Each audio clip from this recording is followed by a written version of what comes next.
Assalamu alaikum wa rahmatullahi wa barakatuh. I am Muhammad Jahiruddin Lashkar and I am a medical student from India, Kolkata. A couple in the state of West Bengal, India, since they had no children during their 9-year marriage life. Hence the husband preserved his sperm in a laboratory. 2 years after the husband's death, the wife gave birth to a child with the help of medical science, IVF, from the preserved sperm. Is giving birth to a child from the preserved sperm after the death of the husband permitted? What is the Islamic ruling according to the Shariah?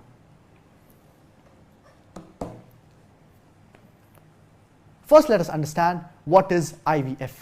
IVF is in vitro fertilization,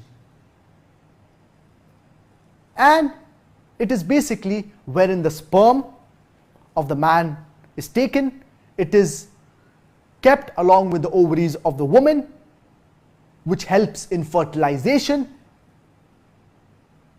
and later on the embryo is formed and it is put back into the womb of the woman. Now, how is IVF or in vitro fertilization done? So generally the doctors, they give certain kind of medications or injections for the hormones so that they will help the ovaries to develop eggs, and then later on other medication or injections are given so that it helps in the development of the eggs. Once the eggs are formed, then they are extracted, and then several sperms are taken of a man and it is kept along with the ovaries of the woman, and later on fertilization takes place and the embryo is formed, and the best form among these embryos, it is taken and it is put back into the womb of the woman. This is in short regarding in vitro fertilization. And similarly we have other terminologies. For example, artificial insemination. In vitro fertilization is a type of artificial insemination. In artificial insemination, the semen is taken of the man and it is kept with the ovaries of the woman for fertilization and for the process of pregnancy, so that the woman can become pregnant. Now, the purpose of IVF is if there is infertility. Generally it is used for this purpose. If the woman cannot get pregnant through the natural method. Now, what is the Islamic ruling regarding this? There are various types of IVF and artificial insemination. Certain are haram while others are permitted. There are basically two types. One is heterogeneous and the other is homogeneous. Heterogeneous is wherein a third party is involved basically.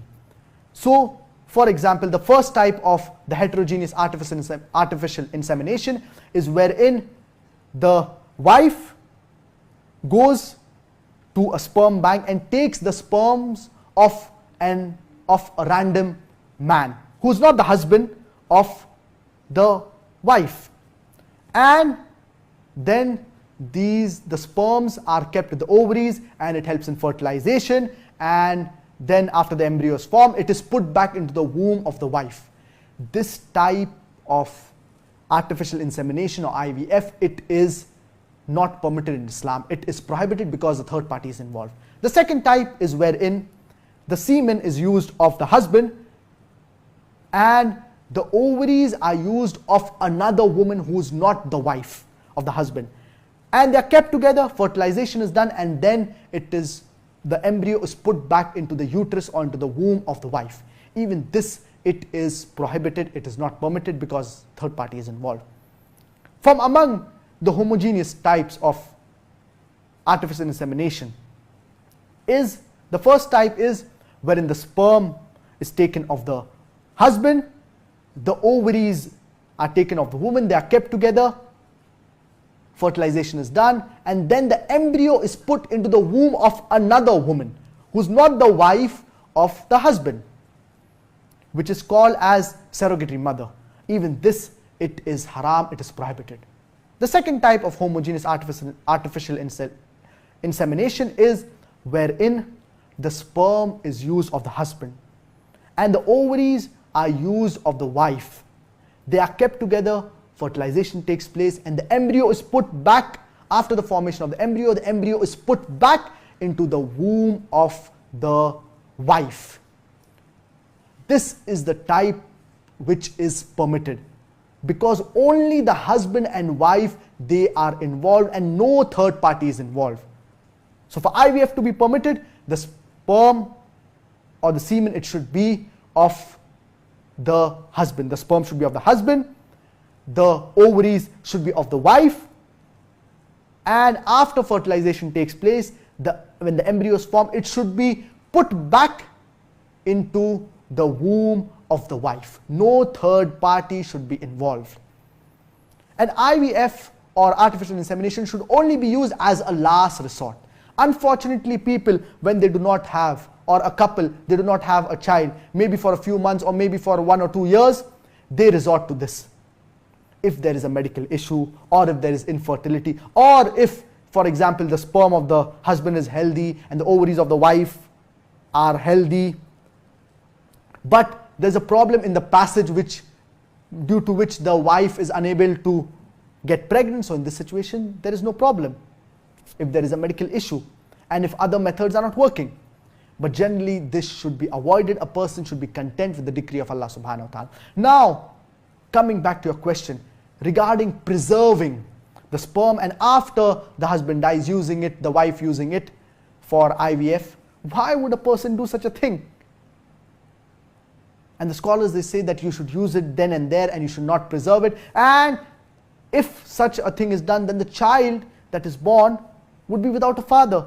So there is no need for doing such a thing, and this should be avoided, especially because the husband has already passed away. And people, if a couple, they do not have children, they should be content with the decree of Allah subhanahu wa ta'ala. Many a times, it is better not to have a child than to have a child. It is better not to have a child than to have a child who is disobedient to Allah subhanahu wa ta'ala, than to have a child who does things that are haram, who is disobedient to the parents, who disrespects the parents, who does things that are haram, who, for example, becomes a drug addict or has alcohol, or he leaves the fold of Islam. So many a times there is maslahah, there is hikmah, and Allah subhanahu wa ta'ala tests different people in different ways. So we should be content with the decree of Allah subhanahu wa ta'ala. And when IVF or in artificial insemination is done, it should be used as a last resort if there is some issue, and the woman, she should see to it that she maintains her aura. She goes to a female doctor, and and this is how it should be done, rather than she exposing her aura in front of a male doctor. So I hope that answers your question.